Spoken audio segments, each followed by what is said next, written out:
Is my screen visible to you?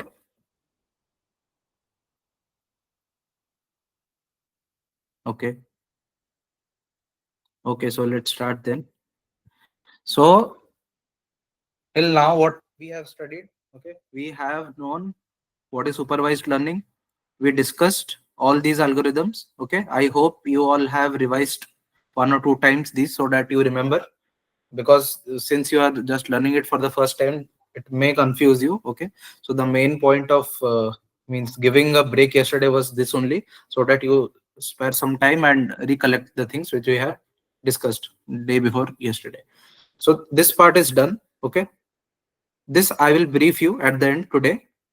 Mainly we will concentrate on this part today. Okay, so what are the three learning types I had discussed in the very, I think in the second session we had discussed.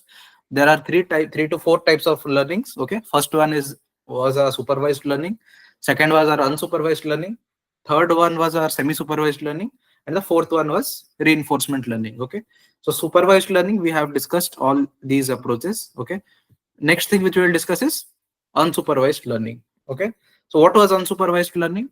Can anyone say, if anyone remembers?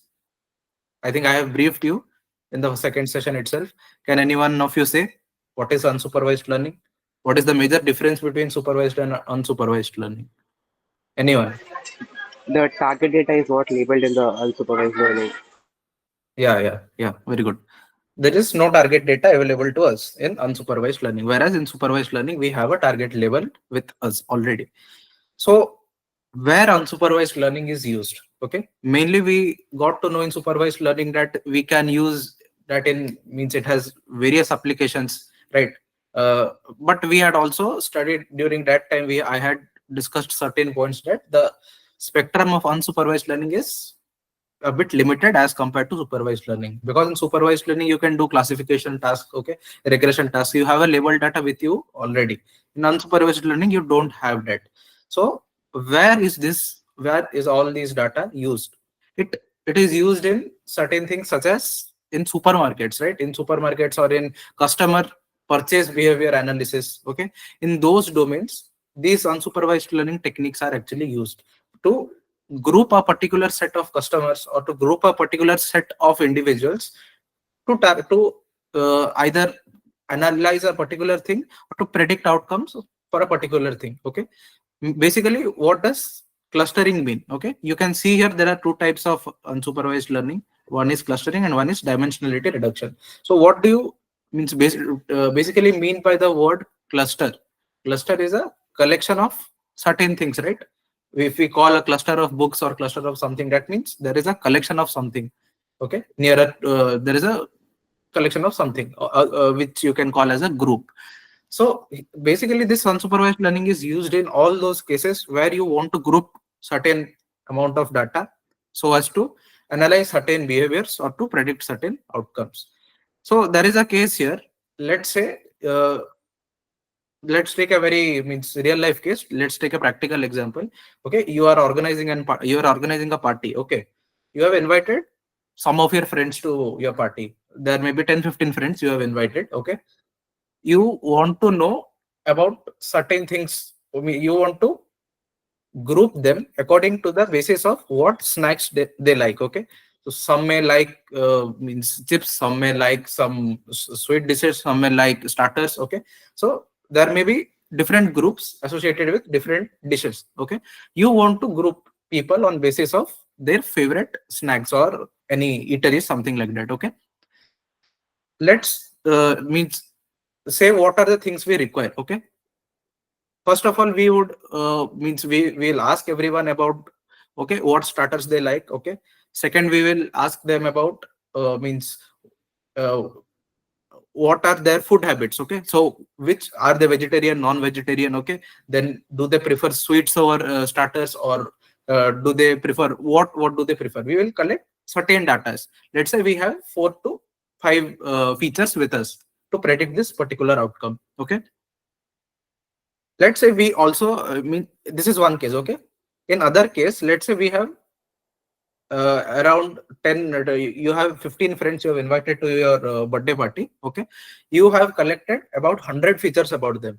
that also includes their which social media do they like, okay, what is their favorite book, what is their preference of weather, do they like sunny weather or humidity or any cool weather, okay. You have collected 100 such features. Your target is only to cluster them or group them on basis of what food items they like. So if we collect 100 such features and we try to predict this thing on basis of 100 features, do you think it will give us a good outcome? Do you think that predicting a food dish, predicting means clustering people on basis of food dish requires their preference of humid or cool weather? Okay, means do you require that? Anyone can tell me. It's an open-ended question actually. There are 100 features to predict a particular thing. Okay, do you require 100 features to predict if he or she likes a particular food item or not? Okay, is there any link between what book they like and what dish they like? Is there any similarity between them? Anyone can answer.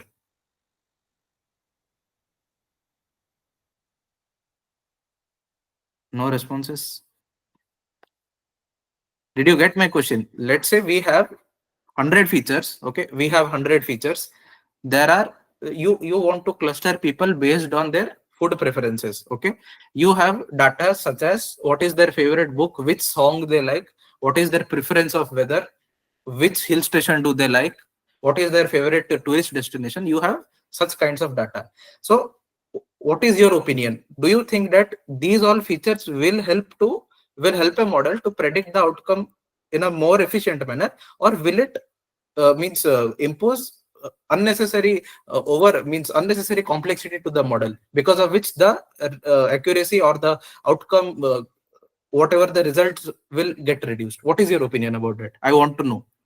Open-ended question, you may answer anything.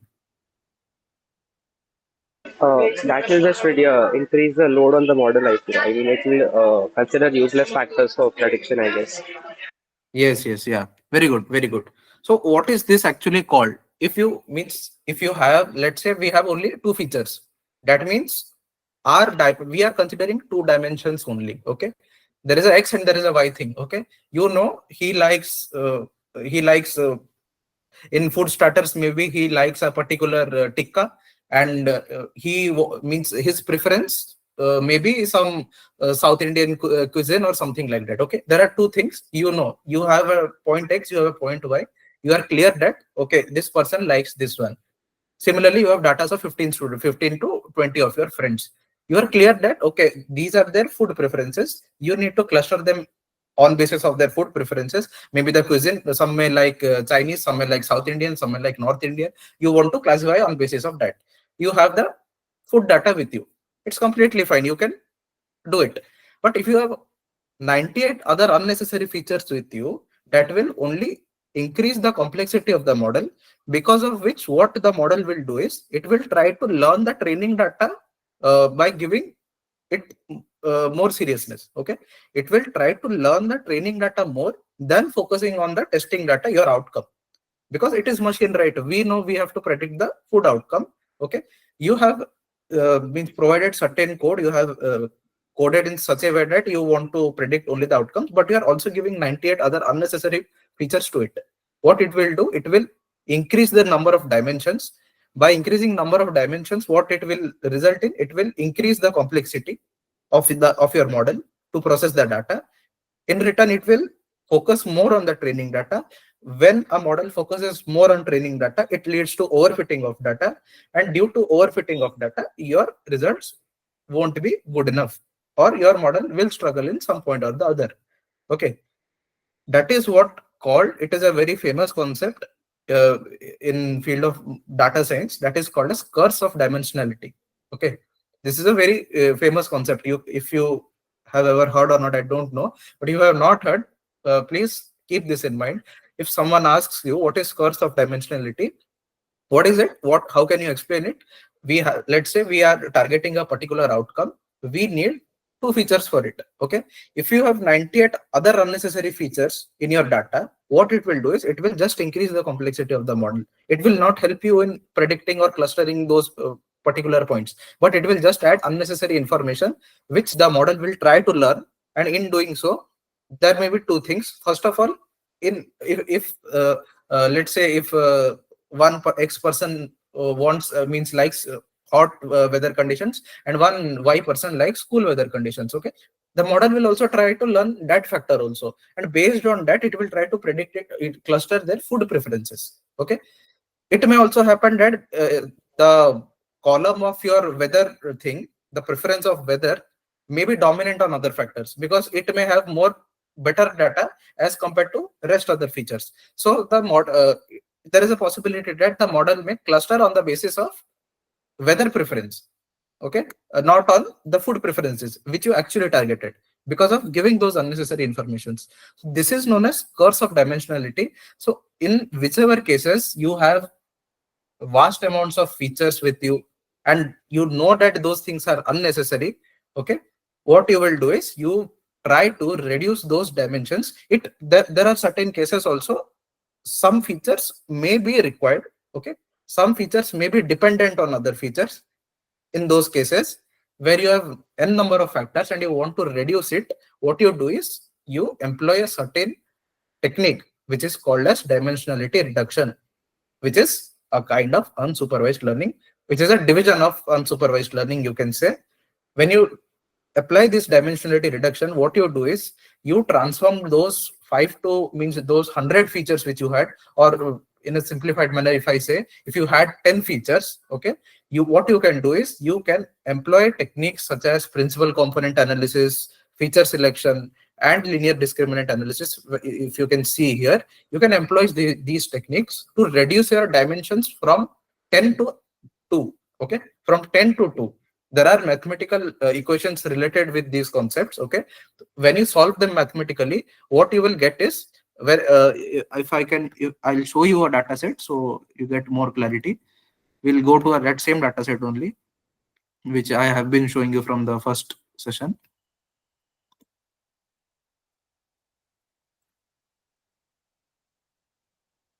See this one, we have these many number of features we have, okay.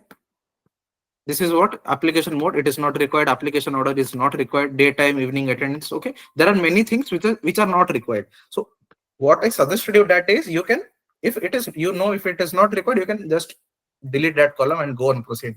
But there may be certain times, there are cases that maybe this factor is completely not required, but this factor may depend on these two factors. For example, let's say this is the educational special needs column, this is the debtor column, and this is the tuition fee column, okay. These three combinedly, if you can analyze, they can give you certain information regarding the financial status. So here what you can do, since there are three features, you want to reduce it into only one, okay. You want to reduce these three to get only one feature which you want to try to go on and uh, give the model, feed the model.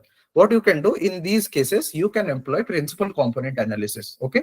This is one of the techniques which is used to reduce the n number of dimensions to limited number of dimensions, which your model can learn effectively, and it will help you to generalize well on the unseen data. Unseen data basically means your testing data, okay. When you your model won't focus extensively on the training data, it will focus in a balanced manner on both the training as well as testing data, okay. So to diminish that curse of dimensionality, you have to employ these techniques, okay. These are direct mathematical equations are required for this, okay, where you have to find covariance matrix and then you have to find eigenvalues, those things. So we won't go into the complete mathematical thing because there is nothing much you need to know. This is the background which I wanted to let you know, so that if you want to explore, you can do this, okay. Principal component analysis, how it is mathematically solved, you can go on exploring, okay. So this is the background which you required to know before proceeding to large data sets and massive data sets. Because if you just go on doing any project, whatever you means you do, if you just go on doing without having this basic knowledge, it may hinder you in future, okay. So this was the thing, curse of dimensionality. Try to remember this key concept, it is one of the famous concepts. And how can you reduce that? You can reduce using these certain techniques, okay. So is it clear to you all, or should I repeat it once again?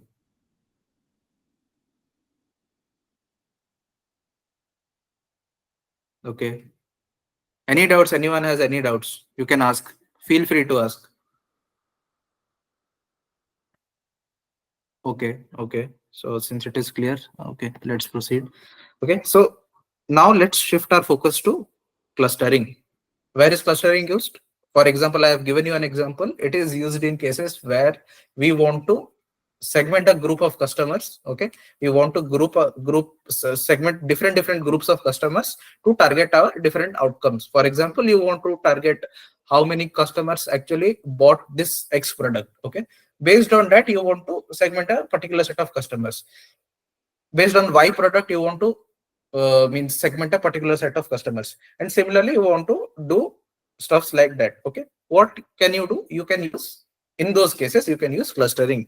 So again, let's take example of this only. Okay, both things are not related, but just for your visualization purpose and ease of understanding, I'll demonstrate you this.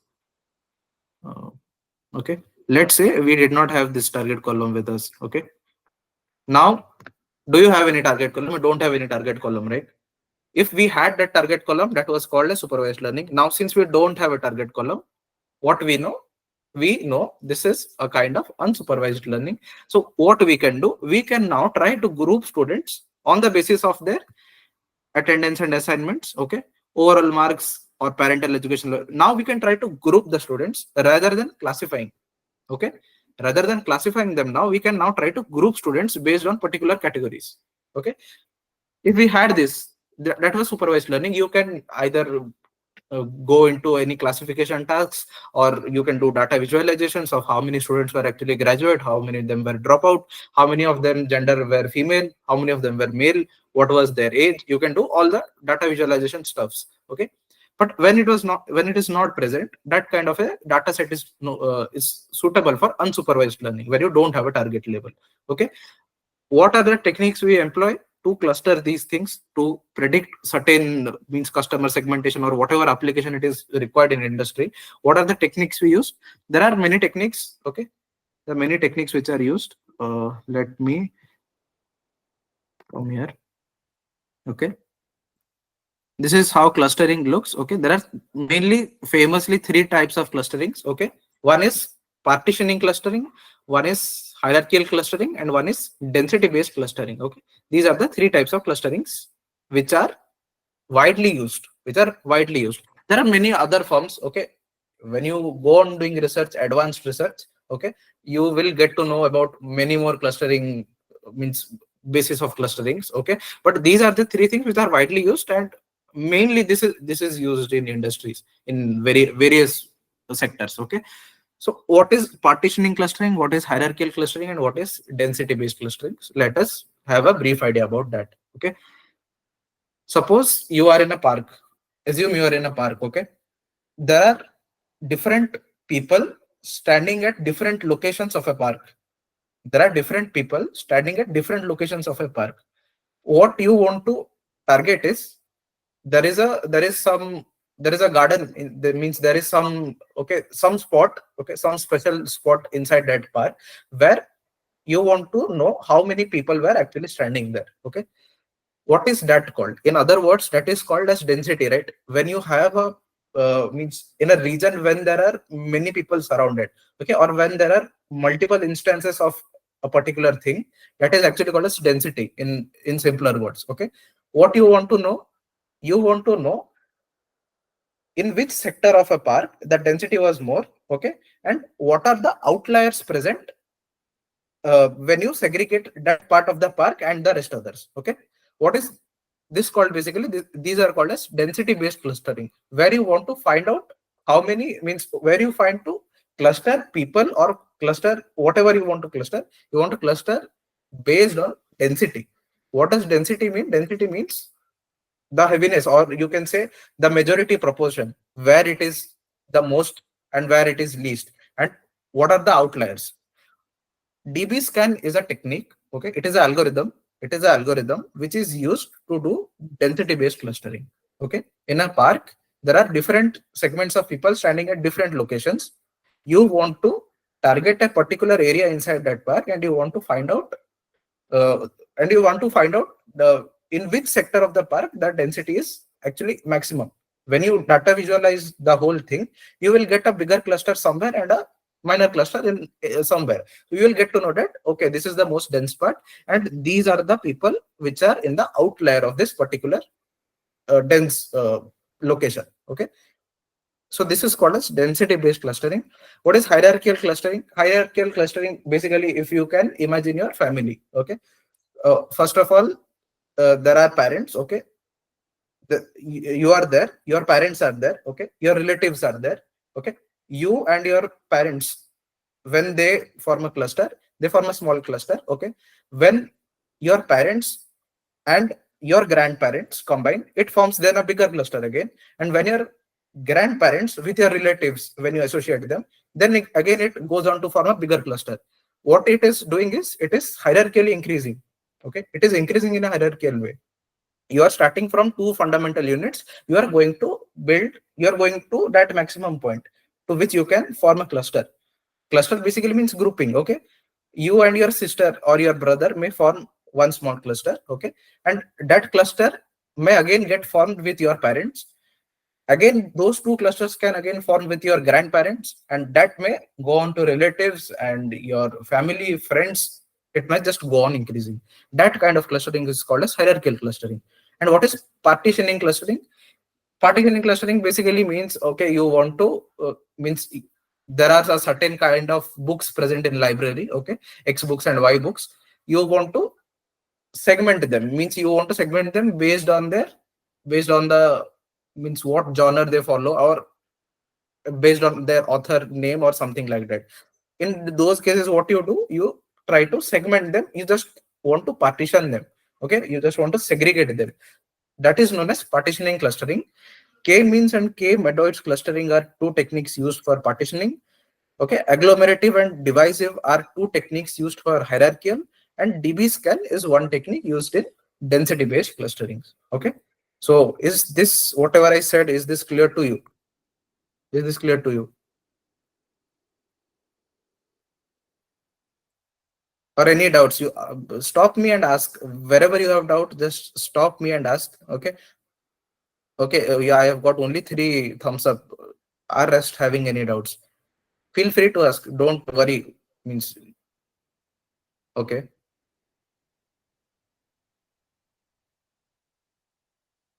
The rest others are, you are clear, right? So I'll proceed further. Okay. If you have no doubts, I'll proceed further. Okay.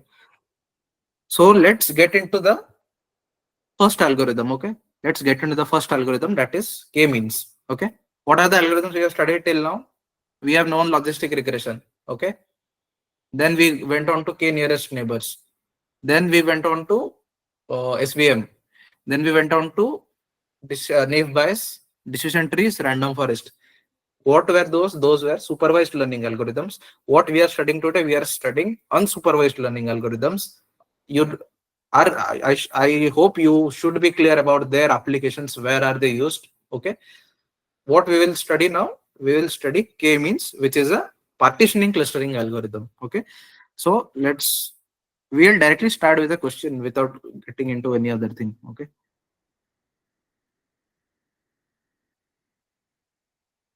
Let's say these points are given to you. Okay. These are how many points? 1, 2, 3, 4, 5, 6, 7, 8. These 8 points are given to you. Okay. You are asked to find the clusters. Okay. Means 210 is one data point, 25 is one data point, 84 is one data point, 58 is one data point, and these are all one data points. You are asked to classify these data points into 3 clusters. Okay.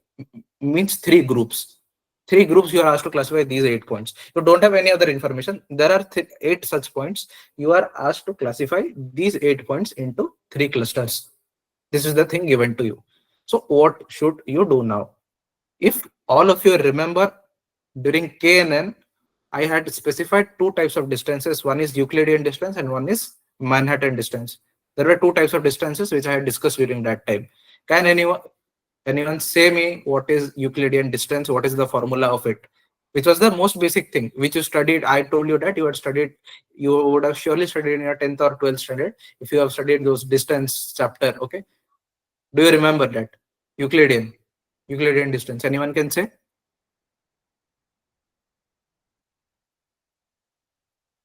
Anyone, if you remember. If you don't remember, I'll tell it again. No issues. But if someone remembers, they can just turn on the mic and then can speak. It's root over x2 minus x1 whole square plus y2 minus y whole square plus, if there is third Yes, coordinate, yes. then z2 minus z3. Yes. Very good, very good, very good. This is what called as Euclidean distance. What we will do, we will employ Euclidean distance for to these data points so that we get certain distances of there, and based on those distances, we will classify them into certain clusters. Okay, because we have only these 8 points. What is the point of segregation? We can only decide based on their distances, that how close one point is to other and how far one point is from other. Based on that only we can segregate, right? We don't have any other information there with us. So this was the question. 8 points were given. You have to classify it to 3 clusters. What you will do, randomly you can take out of these 8 points, you can take any 3 points. Since you are asked to form 3 clusters, okay, you are asked to form 3 clusters. One disadvantage of K-means is that you have to fix the number of clusters before entering into the, before solving into algorithm. We have to establish 3 clusters beforehand. Okay, so there may be a chance that if your data is way more, here we are just considering 8 points, if your data is way more, there may be a chance that if you have predetermined that you need to classify this into only 5 clusters, there may be a chance that only a few number of clusters will be, very big clusters will be formed, and that may actually confuse someone. If someone wants very minor or very technical details of division, or they want to analyze it very deeply, if you don't have that, if you have predetermined that you need to classify that into only 5 clusters, you may face problem. Okay, you may face problem because after you form the clusters, you will notice that there are big clusters formed. If big clusters are formed, decision making will for sure it will become a bit difficult. Okay, so this is one disadvantage of K-means. You have to fix the number of clusters before you enter. So let's say as we are given, we need to classify these data points into 3 clusters. Take any 3 random points from these A1 to C2. Take any 3 random points. Okay, assign them as C1, C2 and C3. Okay, these are 3 centroids. Consider them as centroids. 3 centroids. Take any point. Let's say we will take 2, 10, 2, 5 and 8, 4. Okay, what is the next thing which we will do? We will just tabulate these data points in such a manner. Okay, these are our 8 points. 1, 2, 3, 4, 5, 6, 7, 8. These are 8 points. These are given to you already. 2, 10, 2, 5, 8, 4, 5, 8, 7, 5, 6, 4, 1, 2, 4, 9. These are your 8 points.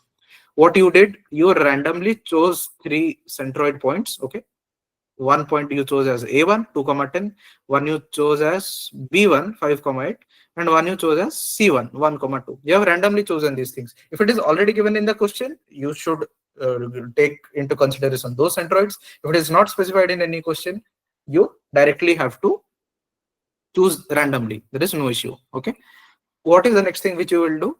You will now calculate the distance associated with each data point with each centroid. For example, we will use Euclidean distance here. Okay, we will be using Euclidean distance here. What should we do? X2 minus x1. How much is x2 minus x1? It's 0. Y2 whole square. 0 whole square is 0 again. 10 minus 10 whole square. Again 0. 0 plus 0 whole under root over. So this point will come to be as 0. Similarly, what you will do? This one again you will consider as this one you will consider x2 minus x1, 2 minus 2, 0 plus y2 minus y1 whole square. 5 minus 10 is minus 5. But since you are doing whole square, there is no point of minus plus. You will get 25. So what is root over 25 then? Root over 25 is 5. Similarly, what you will do? 8 minus 2 whole square plus 4 minus 10 whole square whole root over. You will get another distance here. Similarly, you will get distances for these centroid. Similarly, you will do the same thing here also. 2 minus 5 whole square plus 10 minus 8 whole square root over. 2 minus 5 whole square, 8 minus 5 whole square plus 4 minus 8 whole square whole root over. Again, you will get a set of distances here. And similarly, you will get a set of distances here also. So what you have done now, you have taken 3 centroids and you have found out the corresponding distances of each centroid with the respective data points. For example, A1's distance with 2, 10 will be this one. A1's distance with 5, 8 will be this one. A1's distance with 1, 2 will be this point. It will look something like this now. Okay. It will look something like this. This is 0, this is 5. These are the set of distances which you have got. Now, what you will do, you will assign the clusters to these points. Take into account, you have for every point, you have 3 distances, right? Consider the minimum distance out of the 3 to assign the cluster. What is the minimum between these 3? 0, right? So first cluster you have assigned. You have assigned this to be first cluster. Similarly, A2 is the data point. There are again 3 distances here. Which one is the minimum? 3.16 is the minimum among the 3. You have assigned the third cluster. 8.49, 5 and 7. 5 is the minimum. You have assigned the cluster 2. Similarly, this you will assign the set of clusters now. Once you have assigned the set of clusters, what is the name of this algorithm? It is K-means, right? Means what? Arithmetic mean, arithmetic average of a particular thing. So now you have 1, 2, 3, 4. 4 points in cluster 2, 2 points in cluster 3. Okay, no, sorry, 5 points in cluster 2, 2 points in cluster 3, and 1 point in cluster 1. What you will do now? Group these datas. 2, 2, 2, 2, A3, B1, B2, B3. Okay. What are the points? 8, 4, 5, 8, 7, 5, 6, 4. Okay. These will form one cluster. Oh, sorry, 4, 9 also. Okay. These 5 will form one cluster. Okay. C1 and A2, as they are assigned to cluster 3, they will form one cluster. Okay. And then A1, since there is only one data point here, it will form another cluster. You have 3 clusters now. Okay.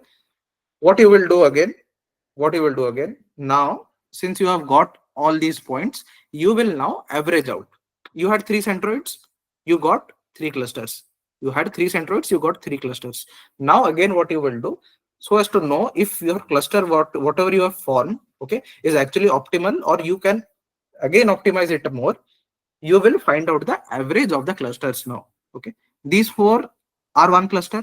So what is their average mean of x? 8 plus 5 plus 7 plus 6, right? 8 plus 5 plus 7 plus 6 divided by 4. That will be your x value. Similarly, 5, 4, 8, 5, 9. Sorry, there are 5 points, right? 8, 5, 7, 6, 4 divided by 5 will be your 1 point for the second cluster. 4, 8, 5, 4 and 9 divided by 5. This will be your 1 point for the cluster 2. Cluster 1 has only 1 point. What are the points? 2, 10. So it will be again one data point which you will consider. For third cluster, you have then C1 and A2. So what will be their arithmetic average again? 2 plus 1 divided by 2, 5 plus 2 divided by 2. So you will get 3 new centroids again. Okay. What you did, you found out all the distances, you assigned clusters. When you got the clusters, again what you did is you averaged out the x and y of the clusters which were formed, and again you got 3 centroids. Okay. Again you will do the same process. Again this same process will be repeated by replacing these centroids with the 3 new centroids. Once you have got, you will again get a cluster. If the new cluster is equivalent to the old cluster, okay, what you will do, you will stop. The process will stop. Okay, the process will stop. If it is not equivalent, you will go on repeating until the old cluster and the new cluster which is formed are both same. Okay. What you did, you first tabulated all the data points. You took 3 random centroids. If not given in question, if given in question, you have taken 3 centroids. You found out the distance of all by using Euclidean distance. Once you found out the distances, you assigned clusters based on the minimum distance among the 3 points which you had for every data point. You assigned the clusters. Once you assigned the clusters, what you did, you averaged out the data points which are concerned with every cluster.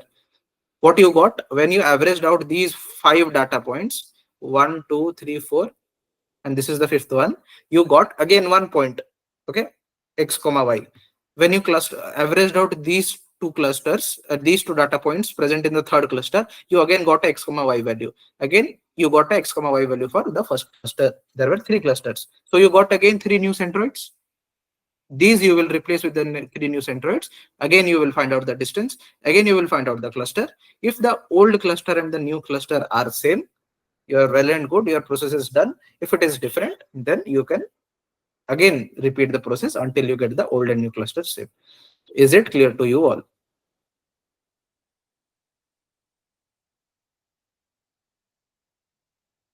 Okay, only one thumbs up. Okay, rest all. If you have any doubts, please pick up, please. If there is a doubt associated, it will remain with you every time. Small doubt also you ask, however small it may be. There is no problem. The concept needs to get clear. Sir, can you please Yes, explain yes. that new cluster topic again? Okay, let me go there. New cluster, right? Okay. What was done? Till old cluster you are clear, right? Are you Yes, clear sir. till the formation of old cluster? Okay, you are clear Yes, till the sir. formation of old cluster. Okay. Yes. Now what we have 1, 2, 3, 4, and 5. These are 5 data points. If I can show you, A3, B1, B2, B3, and C2 are 5 points present in cluster 2. Okay. C1 and A2 are 2 points present in cluster 3. A1 is only one individual point, so it is present in cluster 1. So your cluster 1 contains 1 point, your cluster 2 contains 5 points, your cluster 3 contains 2 points. Okay.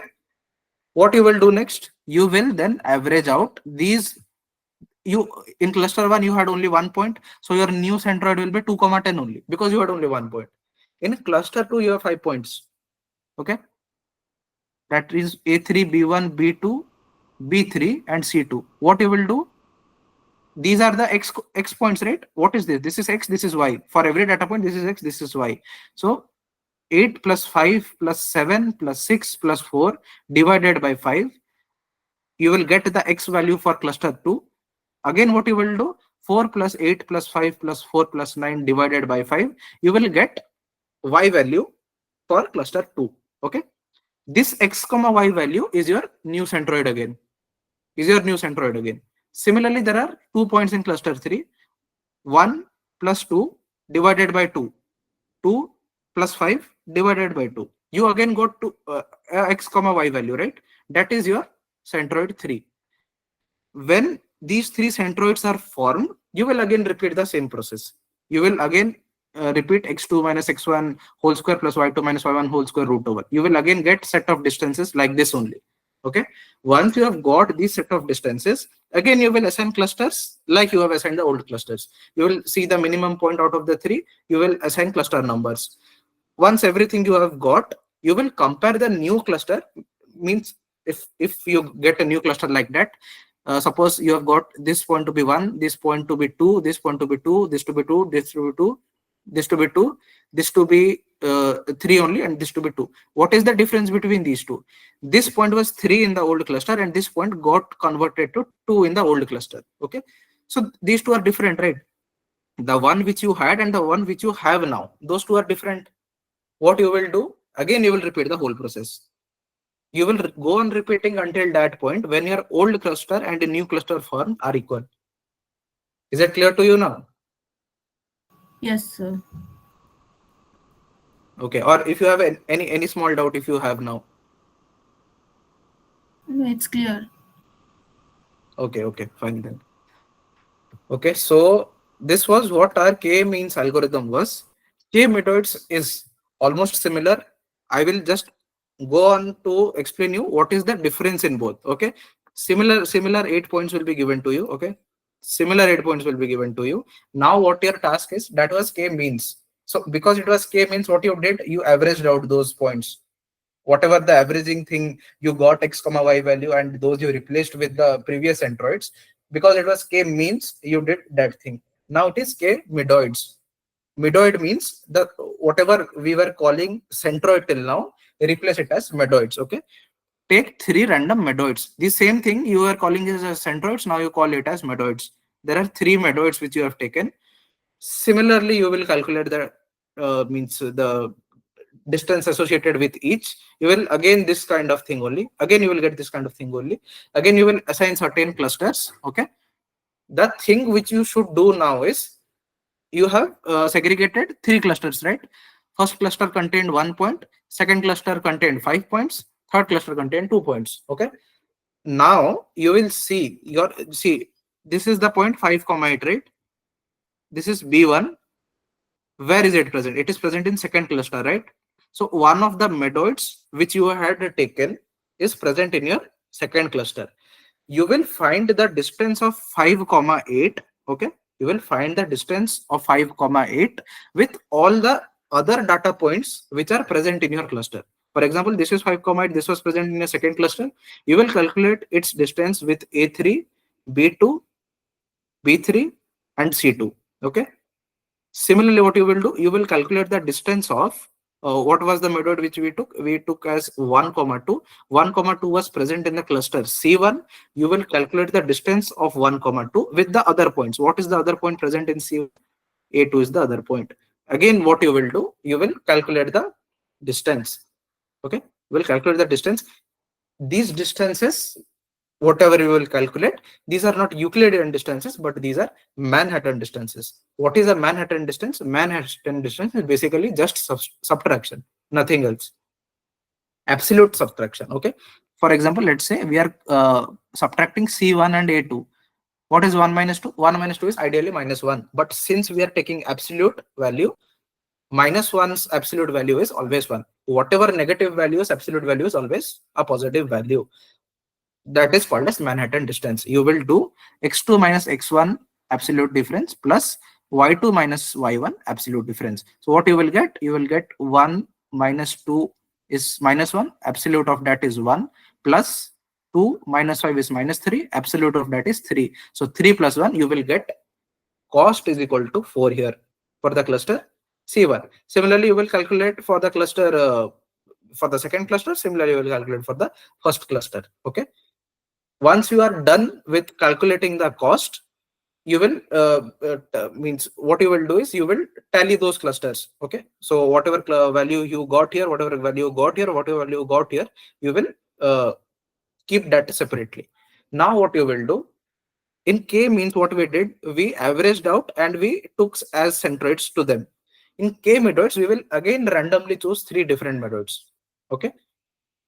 That is one case. Or second case, what you can do is you can, since there are 3 clusters here, you can keep these 2 as constant. You can just replace this with any other random point from here. You can take that as to be a medoid in the second case. Okay. Everything is same. You did the clusters, you got everything. The difference in to K means from here is you found out the absolute differences. You found out the Manhattan distances between the medoid which you had taken with the other points in the cluster. Okay, you found out for all the 3 clusters, and you found out the total cost of your of the first iteration which you had done. You have kept that separately. Now what you will do, you will separate, you keep these 2 as constants, separate this with any other random point as medoid in your second iteration. Again, you will do the same thing. Okay, again you will find the same cost of this total thing. You will compare this with the previous cost which you had got. For example, let's say the previous cost which you had got maybe 22 and 22 or 25, and this cost after second iteration you got as 20. Okay, you got as 20. So 22 minus 20 is what? It gives you 2, right? What is cost? I've been saying you time and again that cost is not money or something which we experience in our daily life. In computer, cost is what our computational power is, how much our computational power is consumed. That is called as cost. So the less your cost is, the more effective your solution is. Okay. So in which case your cost was lesser? In your second case, your cost was lesser. So lesser the cost, more optimal is the solution. So what you will do, the clusters which were formed as part of your second iteration, you will take those as to be your final clusters.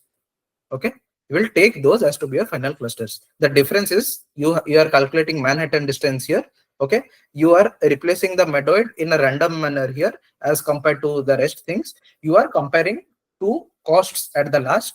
The cost which is better, you are considering that. You are considering that cost to be the basis of formation of clusters. Is it clear to you?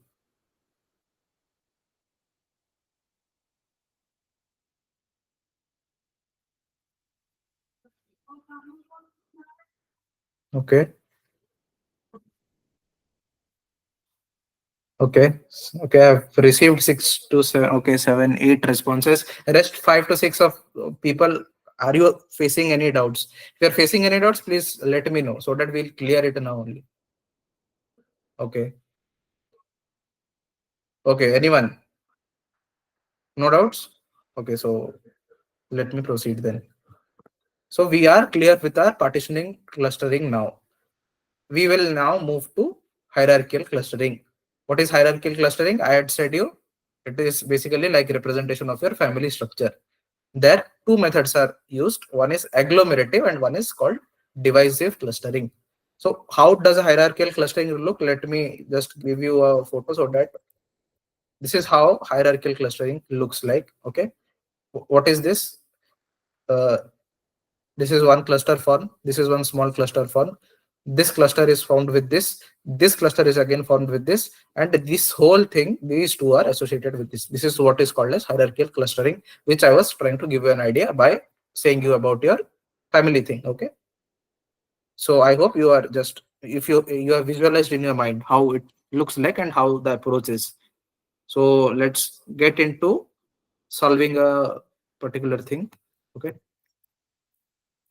We'll start with agglomerative clustering. Okay. These are 6 points given to you. Okay. There are 6 points given to you.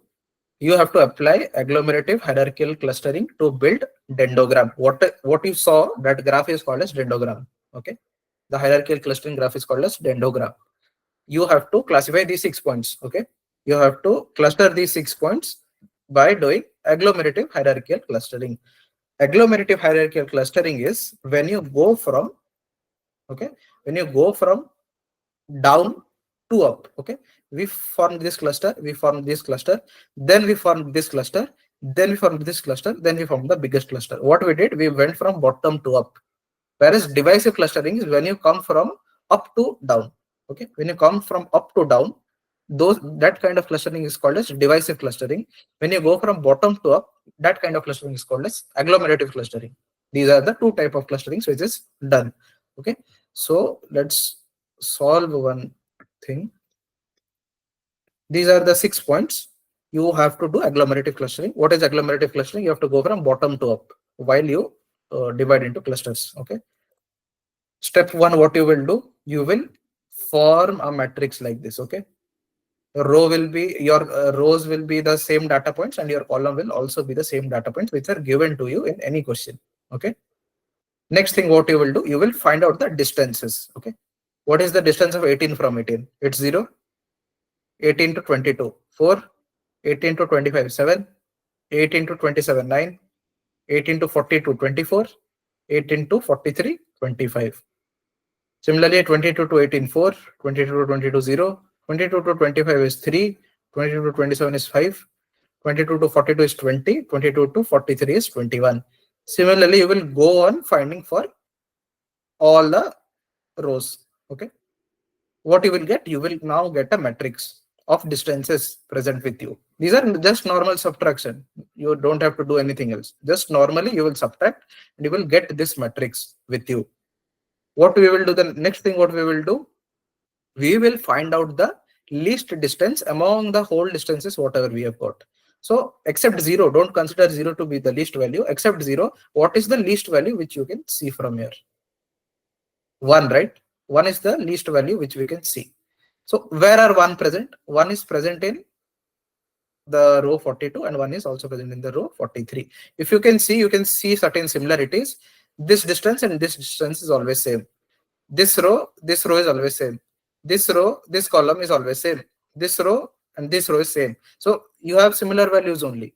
Okay. When you will get similar values only, then we can do clustering so that we can get to know about the groups. Okay. So you can see this similarity. When you will subtract, you will automatically get this kind of a matrix. And now you have to cluster it. Okay. So what we will do, we found out the least value to be 1. Okay, it is present in 42, 43. Okay, what we will do? We will now combine these two rows. Okay, we will combine these two rows. When we combine these two rows, these distances will remain same as it remained. Okay, these distances will remain same as it remained. Only thing is the 42, 43 row will be merged and the 42, 43 column will be merged. Okay, you can see rest all distances are same as it were. 24, it was 24 here, it is 24 here also. It was 2017, 15 here, 2017, 15 here also. The 42, 43 rows and the columns were merged now. Okay. Now what you will do, again you will find out the least distance among all the distances present here. What is the least distance here, which we see? It is 2, right? It is 2. Rest all are greater than this value. What we will do now? We will now merge 25, 27 here, 25, 27 here. How it will look like? Again, all the things will be same. These two rows will be merged, okay, and these two rows will be merged, and these two columns will be merged. How it will look now? Rest of the distances are same, okay. Rest of the 25 to 27 and 25 to 27. The distance is 0 only, right? The distance is 0 only, okay. Rest things as it remained, it will remain the same thing only. There are no striking differences between the rest things. Again, you have got a set of values, okay. Again, you have got a set of values. What you will do now? You will again find the smallest value. Now the smallest value is 3. Okay, smallest value is 3 now. What we will do? We will again combine. What are the things which will be combined now? Okay, these two things will be combined now. Okay, 22, 25, 27, 22, 25, 27. So you are, keep in your mind how the first cluster was formed. First cluster was this. Second cluster was this. Third cluster was this total. Third cluster was this. Again, you will form a fourth cluster. Similarly, you will form a fourth cluster. You will go until that point until everything is associated with one another.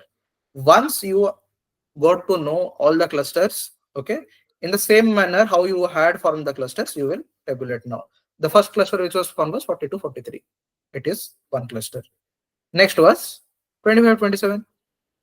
You will form this. What was the next added to it? 22 was added to it. This will get added here. Next thing which was formed was 18 was added to this. It will again form here. And then this whole thing got clustered. This is how your dendrogram is formed. Did you understand? Did you all understand how this works?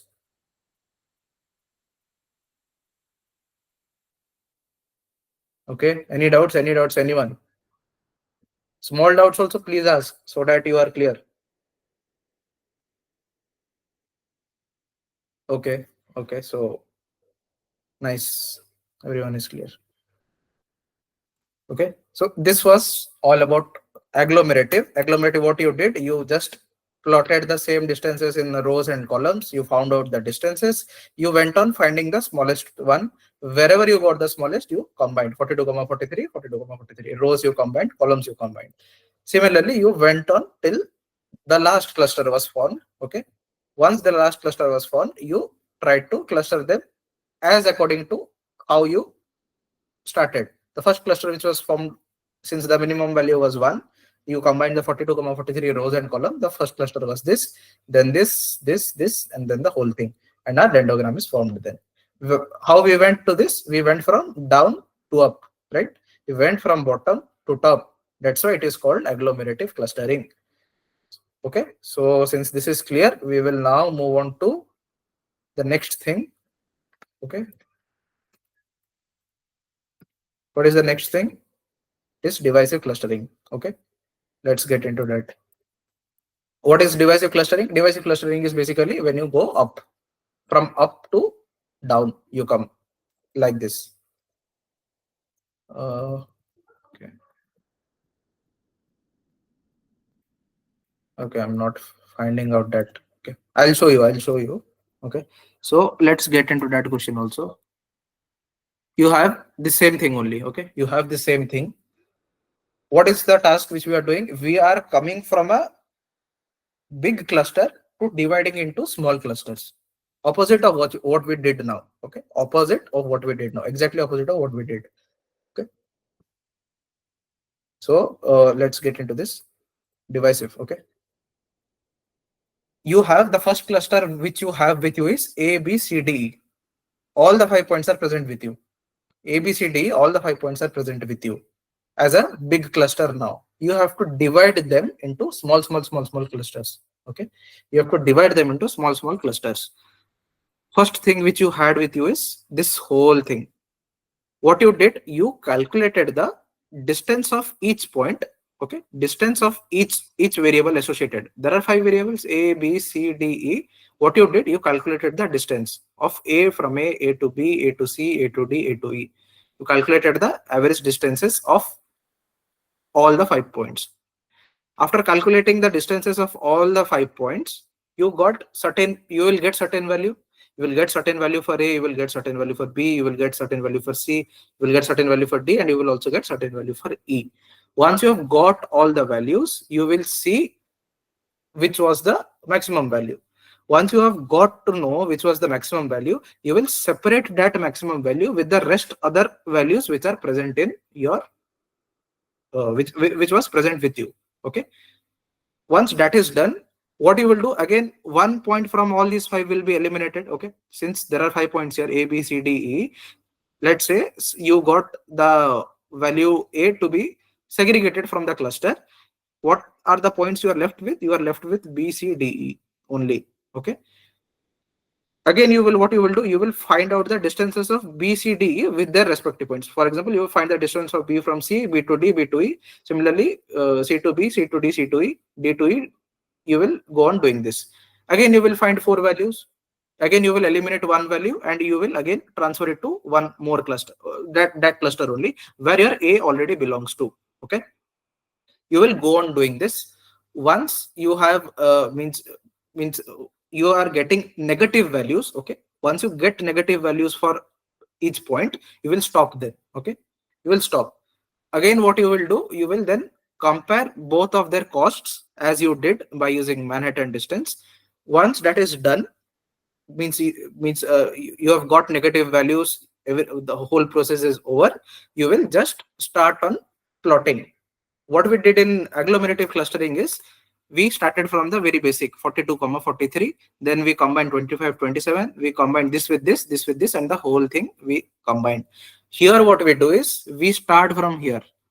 Okay, let me show you that graph so that you will be more clear. Just a second.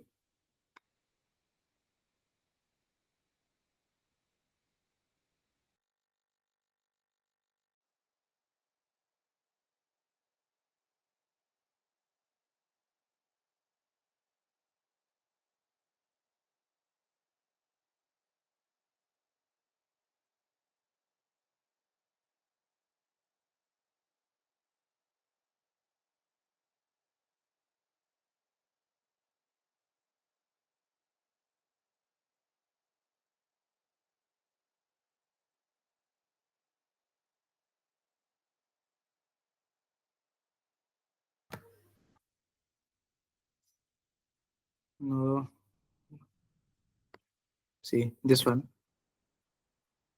You saw we had the whole cluster with us initially. What we did, we separated each value by finding out the average dissimilarities between them. Okay, we went on doing this. We segregated them into these two things.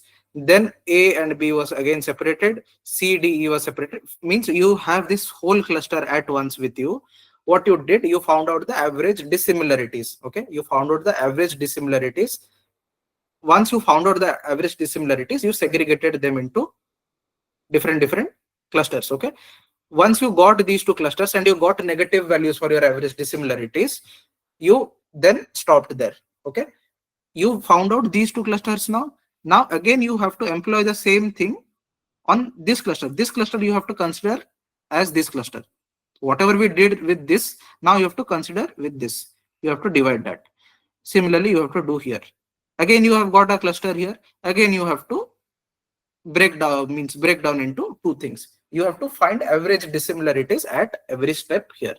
So that what we did is we went from a very big thing to the smallest clusters possible. We went from top to bottom here. Okay, is it clear? Is the approach clear to you?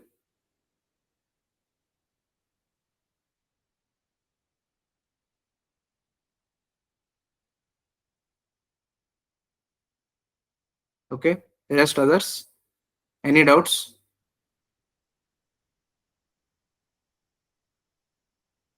Okay, there are many others. If you have any doubts, please ask. Okay, please ask then and there only. Okay, okay. Okay, thanks. Okay. So we are left with only one more algorithm. So it will most probably take 10 minutes.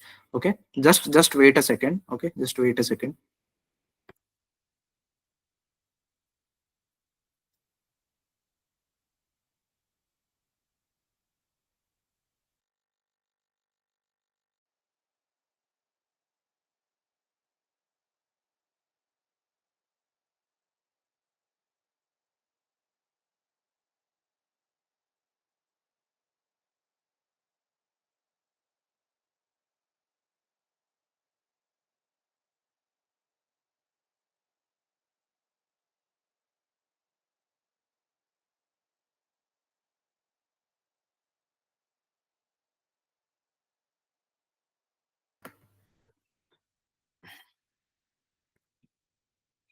Yeah. Okay, yeah. Sorry for the interruption. So where we were divisive. Let me summarize you again. By where was that question? You are given this. What you have initially, you have this big cluster with you, A, B, C, D, E. Okay, you will find every point's distance with each and every other. Okay, for example, distance of A to A to B, A to C, A to D, A to E divided by how much? 1 by 4, right? A to A distance is 0, so you want to consider that. A to B, A to C, A to D, A to E. 1 by 4 whole. Distance of A to B is 9. Distance of A to C is 3. Then D, then E. You will get a value 1 by 4. The whole thing you will get a value. Similarly, for all the points, you will get A, B, C, D, some values you will get. Okay. Once you have got all the values, you will eliminate one into other clusters. Okay. You will be getting one big cluster here and one small cluster will be simultaneously forming beside it. Okay. Again, to this big cluster, you will get to know the distances. And the one thing which was separated here, the small cluster which was formed, while you will be calculating the distance from B to C, B to D, B to E, and A is in the separate cluster, what you will do, you will means add all the things you will average out all the things and you will subtract this distance from them. Okay, you will calculate the distances between them and you will subtract the distance which is the part of other small cluster. Similarly, you will do this for all the points. You will get again one value will be eliminated from here to here. Okay, again you will get some 3 values here, 2 values here. Same thing you will repeat again until and unless you get negative values for average dissimilarities for the means values associated with this big cluster. Once that is done, you will stop. Okay, you will stop. What you will do next, you have this in the second step. Now you will consider this has to be the big cluster. Now again you will do the same process. You will divide it into 2 things. This also you will divide it into 2 things. Again, when this is formed, you will divide it into small things. You will do it until and unless you get to the smallest point possible. Okay, so this was what divisive is. We went from top to bottom, and in agglomerative we went from bottom to top. Okay, now let's get into our last thing. Okay, this is easy actually, then the rest other things. DBSCAN. What was DBSCAN? DBSCAN was what it was, density based, right? Density based algorithm. DBSCAN is used to find what it was used for. In a park, when there are many people in one particular thing, you want to measure the density. You want to cluster them based on the density. In those cases, DBSCAN algorithm we can employ. What it is given, similarly a data set is given to you. Okay, you are given 2 things. First is minimum points is 2. Second thing is threshold is 8. Okay, these are the 2 things given to you. This data set is given to you. Okay, you are asked to find the core, border and outliers. Since when there are a group of people inside at a particular location inside a park, and we also want to estimate who are the outliers to them, we have to find this noise, means that is basically the outliers. We also want to know the border points. Okay, means what is the border after which we are considering those outliers to be outliers. We want to know that also, and we also want to know the core points, the people who are actually present there. Okay, what we will do here, very simplified process. This is given to you already. You will scan this whole thing. Okay, you will scan this whole thing, and you will scan this whole thing. You will see the values. What it is given to you, the similarity threshold should be 0.8 and the minimum point should be 2. Okay, wait a second.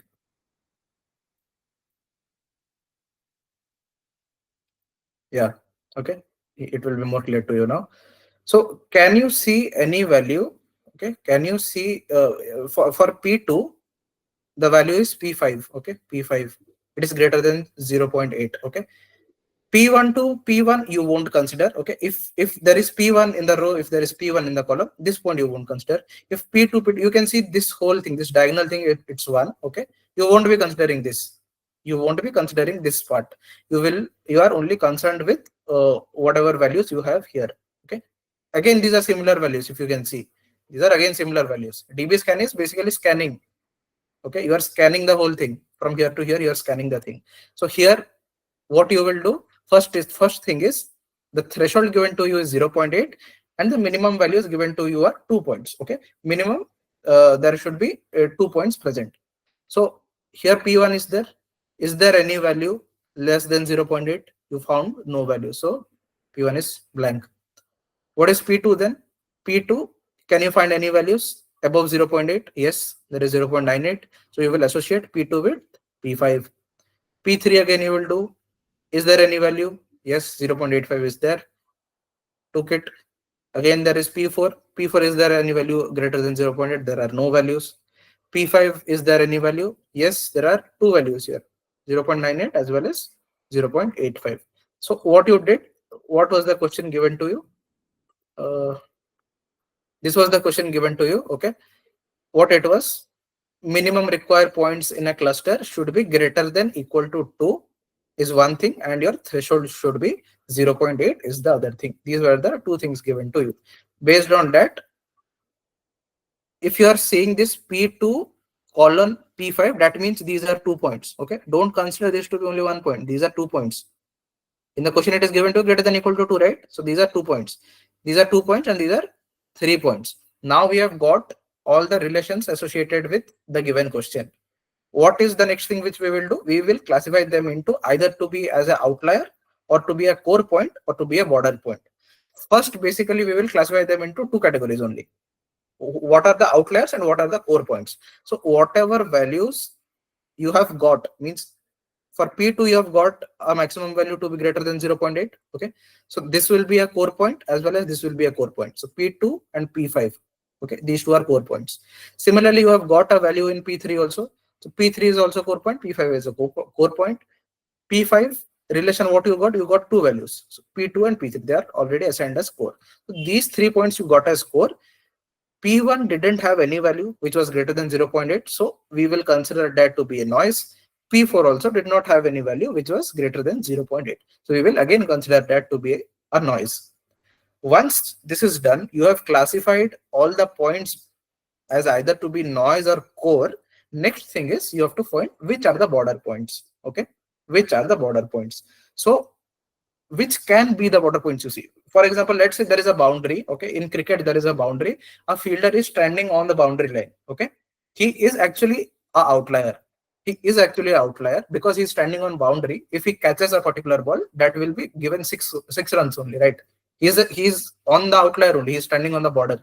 So we will see which border, if there is any outlier which is present inside these core points. Okay, is there any outlier which is present inside these core points?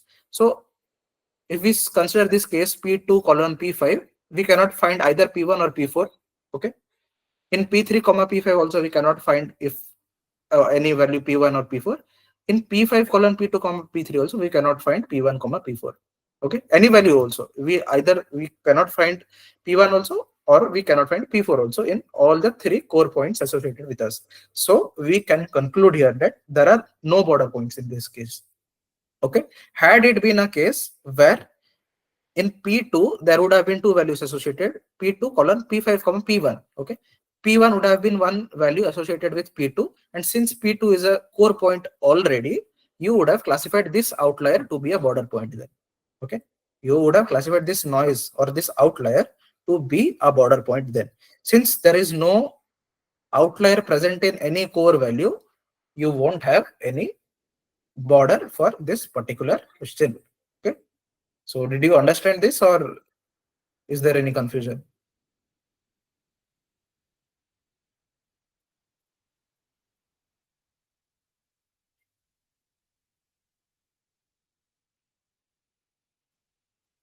Okay, everyone is clear?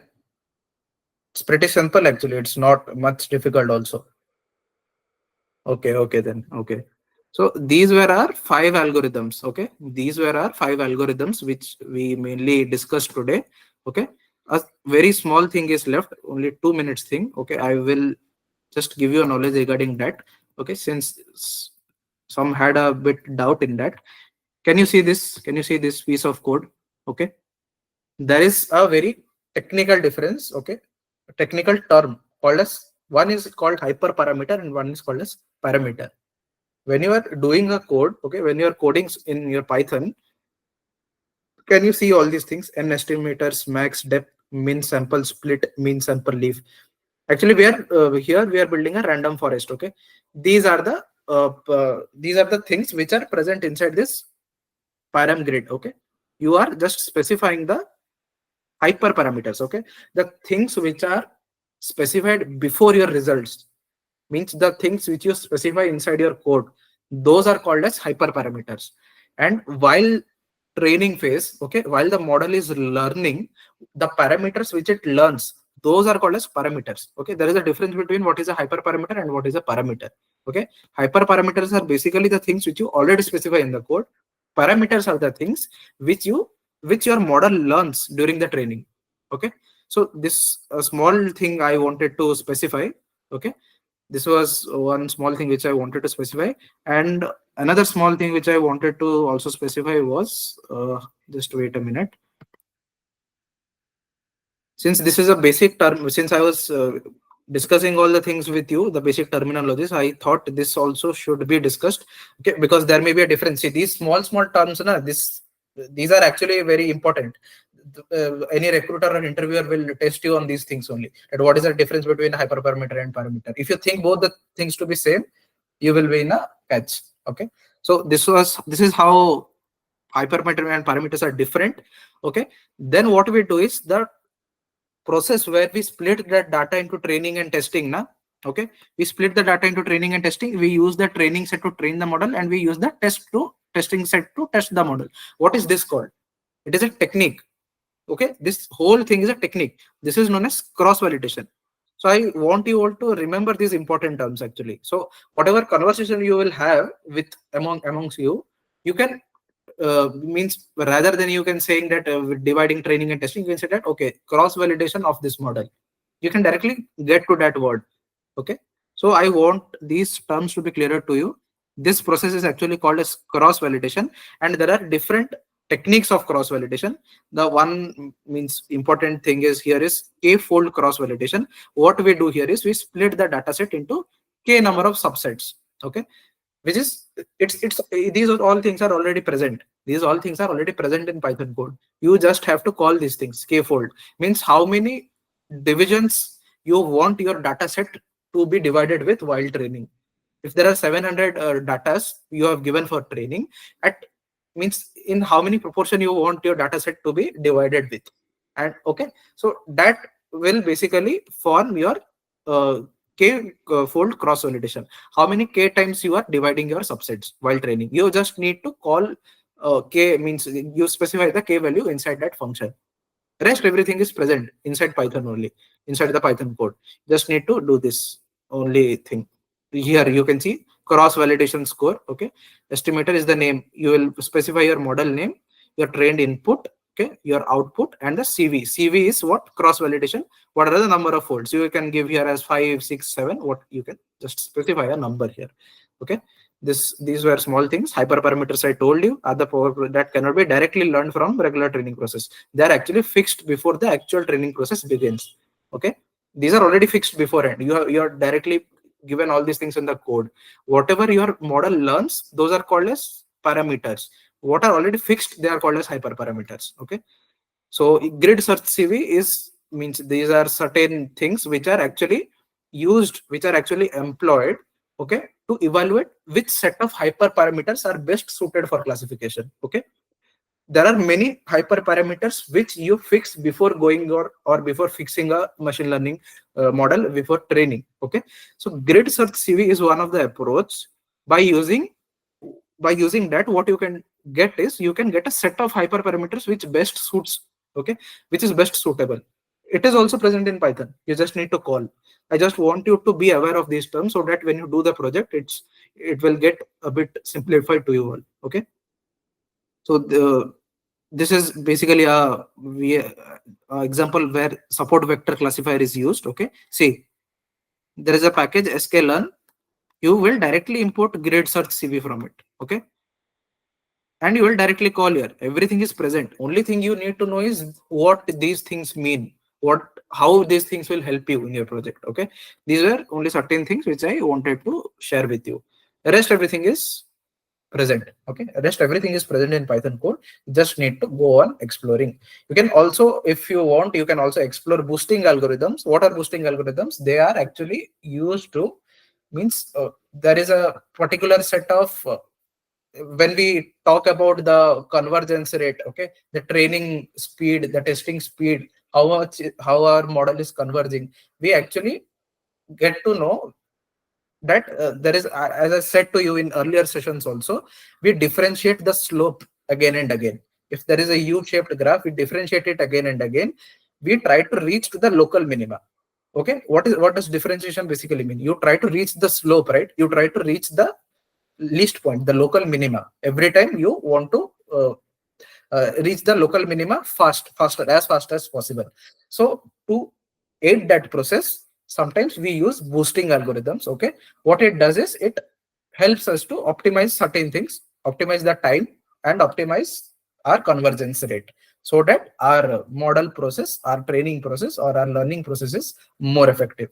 You can, this is actually advanced concept. You will learn in deep learning in means in the deeper modules. In the third or fourth modules, you will learn all these things. I just want to give you idea of all the things so that you can explore, or any help if you can want, or any reference if you want, you can go on exploring these things. Okay, these are certain things I wanted to share with you. Rest for today we will stop here. Okay, I want all of you to revise this session again, since today also we have learned 4 to 5 algorithms again. So there will be a fix in your mind. There will be some means confusions. Clear those things. Okay, make it clear. Tomorrow it's means very simplified. We are done with all the algorithms now. Tomorrow we will just study about the basics of how image processing works. Okay, and if possible, if time permits, we will just also study a brief introduction of this one, or what is that called, yeah, NLP, natural language processing. Okay, so these were the 3 things: are supervised learning, unsupervised learning, semi-supervised, and yes, reinforcement. What is reinforcement learning? That also in brief I would like to say. That is also advanced concept. Actually, you don't need to get into the advanced thing right from now. Reinforcement learning is basically how your ChatGPT works in simpler terms, if I would like to say you.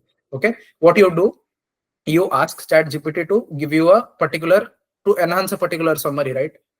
It enhances and it provides you the output. Okay, once it provides you certain output, again what you do is you ask it to reframe it again, or repurpose, restructure it again.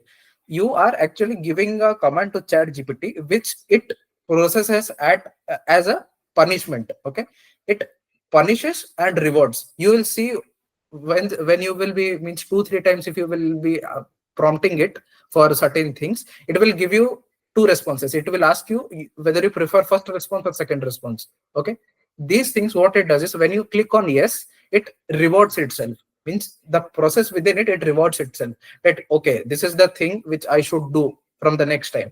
It rewards itself and it learns from that experience. It is a agent based learning. It is a reward and punishment based learning.